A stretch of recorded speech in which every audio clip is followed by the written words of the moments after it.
So my name is Greta Warren, and today I will be talking about my research with Molly Quinn, Ruth Byrne and Mark Keane on counterfactual explanations and explainable AI, or artificial intelligence. So I'll touch briefly on the background of the research, and then I'll tell you about two experiments that we've conducted recently. So AI is more and more prevalent in our everyday lives. We use it to make high-stakes decisions in finance, in healthcare, policing, and more. So it's important that we are able to understand and trust the decisions that these systems are making. So to do that, AI systems need to be able to explain the decisions that they make to their users. And these users could be domain experts, like a doctor making a diagnosis from a radiograph, or they could be a layperson, like in the example here, in which someone has applied for a loan from a bank. They've been automatically rejected. They don't know why. They don't know what they could do to get it approved in the future. And so explainable AI is attempting to solve this problem by opening up these black box systems. So this leads us on to the idea of counterfactual explanation. So we know from the explanation literature that the majority of explanations that we use on a day-to-day basis invoke some notion of cause and effect. And Lombroso also describes how we select explanations based on how they contrast between the current state of affairs and a different outcome. So based on this literature, Miller has argued that counterfactuals are an ideal solution to solve this challenge in explainable AI, because they elicit causal thinking and they also contrast a factual event to an alternative. So like a counterfactual thought imagines how something could have turned out differently, a counterfactual explanation tells us how, had some aspect of the input been different, the prediction or decision made could have also changed. So an example of this in the loan context would be if this person's salary had been €10,000 higher, their loan would have been approved. So this is why counterfactual explanations have received such a large amount of attention in recent years. So despite this, though, there is not a lot of research on counterfactual explanations in the counterfactual literature. It is mostly focused on the types of counterfactuals people tend to construct. But there's several insights that we can take from this literature and apply to counterfactual explanation. For example, we know that people spontaneously come up with alternatives to reality in their everyday lives. And this influences our intentions for the future and helps us to make better decisions. Another important thing to consider is the relationship between counterfactual and causal reasoning. So these have often been described as two sides of the one coin. We know that counterfactuals amplify the causal judgments that people make, and they also help us to make more difficult causal inferences, such as modus tollens, than we would necessarily from just causal reasoning. But as McElhenney and Byrne have shown that people generate twice as many causal explanations for things as they do counterfactual thoughts. So it's clear that causal reasoning also has an important role in explanation. So this brings us to the subject of the two experiments that I'll talk about today. So, given the differences between causal and counterfactual explanations, we're interested in if counterfactuals make better explanations than causal explanations. And that question is twofold, in that we want to know if people judge them to be good explanations, and we also want to know if they improve people's understanding of a system. So, in our experiments, we presented people with a fictional app called Safe Limit, and this app tells people if they are over or under the legal limit to drive based on their blood alcohol content, and it decides this based on 5 features. about each person. So these 5 features are gender, their weight, the number of units of alcohol that they've consumed, the duration of the drinking period, and their stomach fullness, if it's full or empty.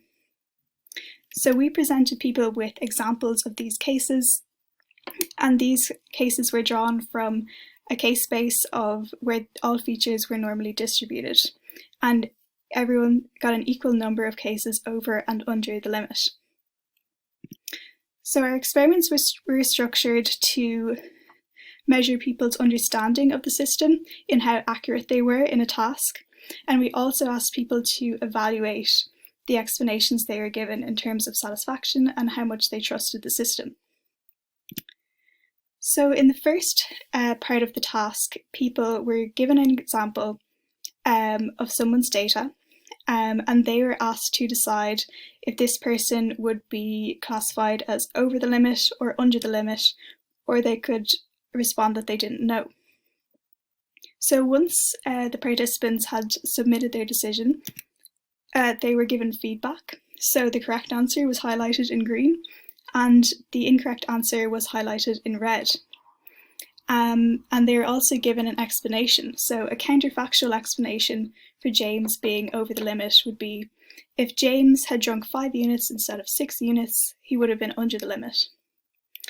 Then a causal explanation for the same case would read, James is over the limit because he drank 6 units.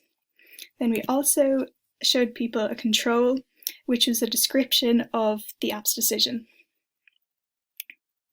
So after the comprehension task, people then completed the prediction task. So again, people were shown different instances of people and their data, and again they were asked to decide if this person would be classed as over, under, or don't know.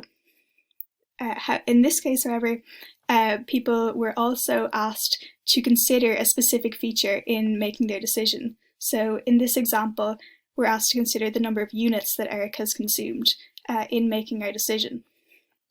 So once people have made their decision here and they've submitted it, they don't receive any feedback or any explanation. We then asked them to complete 2 subjective evaluation scales that were developed by DARPA. So the explanation satisfaction scale consists of 8 statements relating to how satisfying the explanations given are, and people rate their agreement on a scale of 1 to 5, in which 1 is disagree strongly and 5 is agree strongly. Similarly, the Truss Scale consists of 8 statements relating to how much they trust or can rely on the app, and again, people judge their agreement on a scale of 1 to 5. So, in our first experiment, we were interested in the differences between counterfactual and causal explanations.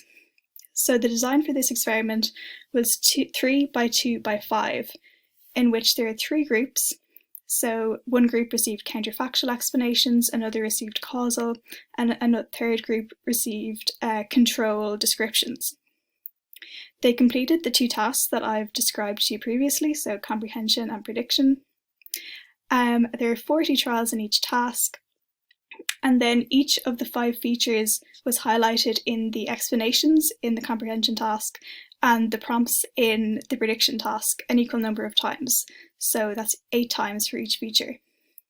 We then asked them to complete the explanation satisfaction and Truss Scales. In terms then of participants, so we recruited them through Prolific, and our criteria were native English speakers from the US, the UK, Ireland, Canada, New Zealand and Australia. And in total we analysed the responses of 127 participants, and I'll take you through the results now. So first we will look at the subjective evaluation, in particular the explanation satisfaction scale. So each item is laid out on the horizontal axis, and then the judgments for each item is shown on the vertical axis. So that's from 1 to 5, in which 1 is strongly disagree and 5 is strongly agree. So you can see the counterfactual group are shown in the blue bars, the orange bars are the causal group, and the grey bars are the control group. So as you can see, consistently the blue bars, the counterfactual group, have given higher judgments than the orange bars, which are the causal group. So this suggests that the counterfactual group were more satisfied with the explanations that they were given than the causal group, whereas the control group lay in between the two and they didn't differ significantly. Then looking at the Truss Scale. So again, we see the counterfactual group in the blue bars are consistently higher than the orange bars for the causal group, whereas the control group again are lying just in between the two. So again, here we found that the counterfactual group rated the safe limit app as more trustworthy and more reliable than the causal group. Then moving on to task accuracy. So we looked at the proportion of correct responses given by each participant in each part of the task. So you can see the proportions are shown there on the vertical axis, and then on the horizontal axis is the accuracy for each feature in each part of the task. So overall, you can see that the counterfactual group, again in blue, are consistently higher than the grey bars, the control group. So we found that the counterfactual group were more accurate in both of these tasks than the control group, whereas the causal group's accuracy laid in between the two. Then secondly, we saw an improvement overall from part 1 to part 2, as we might expect. But when we looked more closely at this improvement, we see that actually it's only in 2 of the features, and they are gender and stomach fullness. And what is interesting about those is that they were the 2 binary features used by the system. So gender was either male or female, and stomach fullness was either full or empty, compared to the other 3, which were continuous variables. So to summarise the findings from the first experiment, although we did see that the counterfactual explanations were judged to be more satisfying and more trustworthy than the causal ones, this difference didn't translate to their task performance. So there seems to be some kind of disconnect between these 2 evaluation metrics. Then secondly, unexpectedly we found that accuracy for gender and stomach fullness improved significantly more than for the other 3 features. And this suggested to us that there might be a possible distinction between these binary and continuous features. So this is what we decided to investigate in the next experiment. So the second experiment looked at only binary features in counterfactual and causal explanation. So we were interested to see if all the features were converted to binary, if these same differences between gender and stomach fullness and the other continuous variables would remain. So what we did is we recoded the continuous features as binary. We did this according to the upper and lower quartile values of the data set. So for example, weight was recategorized as either heavy or light, units as high or low, and duration as long or short. So this gave us cases with 5 binary features. Then the design for the experiment was broadly similar to the first one, in that we had 3 groups, counterfactual, causal and control, and the same 2 tasks in comprehension and prediction. So there are 32 possible unique combinations of these 5 binary features. So there are 32 trials in each task.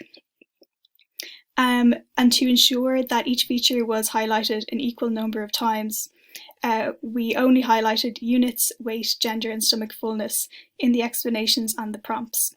So we left duration out, although it was still shown to participants in the participants' data, or in the individual's data. Then we showed people, again, the DARPA explanation, satisfaction, and Truss Scale judgments as before. So in terms of participants here, again, we recruited them through Prolific, and we recruited native English speakers from the US, UK, Ireland, Canada, New Zealand, and Australia. And there were a total of 136 participants altogether.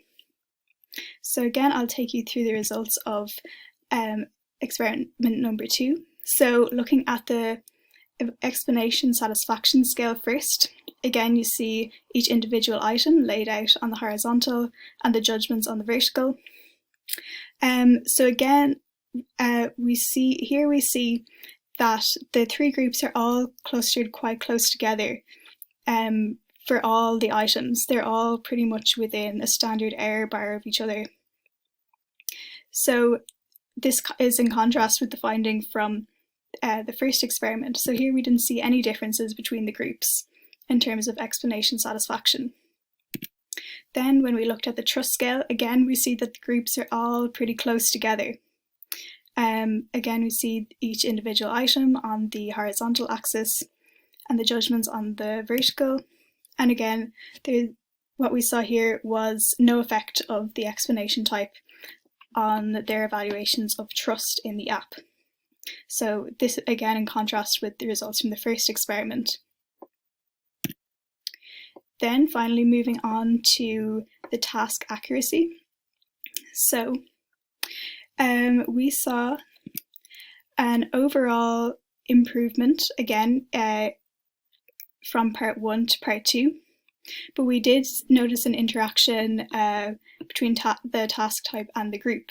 So for example, in part 1, the groups didn't differ in their accuracy at all during the task. Whereas then if you look at part 2, you can see that the causal group in orange are consistently higher than the counterfactual group. So this again is unexpected, especially compared to the finding from the previous experiment in which the counterfactual group were the highest. We also saw that the improvement interacted with the feature as well. So as you can see in part 1, there are significant differences between accuracy and all the features in the order of weight of units being the highest, then weight, then gender, then stomach fullness. But in part 2, the prediction task, these differences more or less balance out. The only difference between the features was between weight and gender, in that weight was higher than gender. So to summarize those findings, as I just mentioned, overall there is little difference between the features when they're converted to binary, and then we also saw that the causal group were actually more accurate than the counterfactual group in the prediction task. Then the most striking finding maybe is the dissipation of this preference for counterfactual explanations. So while we saw that counterfactual explanations were judged to be more satisfying and trustworthy in the first experiment, we didn't see that in this experiment when they are converted to binary. So a possible reason that we might suggest for this would be that when you're explaining binary features, the alternative value is always implicit, so counterfactual and causal explanations might be equally as informative. So what does this tell us about counterfactual explanations and explainable AI? So counterfactual explanations are promising in that people seem to like them. In the first experiment, they were seen as more satisfying and trustworthy than causal explanations, but this didn't translate to any improvement in task performance. We also saw that when all the features were coded as binary, their advantage also kind of seemed to disappear. So they may not be useful when the features are simplified like this. It's also an important finding in terms of XAI because the current computation models don't account for the differences between continuous and binary features. So this is important to consider. And then in terms of human reasoning, As I mentioned, counterfactual explanation isn't well understood at the moment, so these experiments tell us more about how counterfactual and causal explanations are understood and evaluated. So with that, thank you very much for listening to my talk, and I look forward to answering any questions.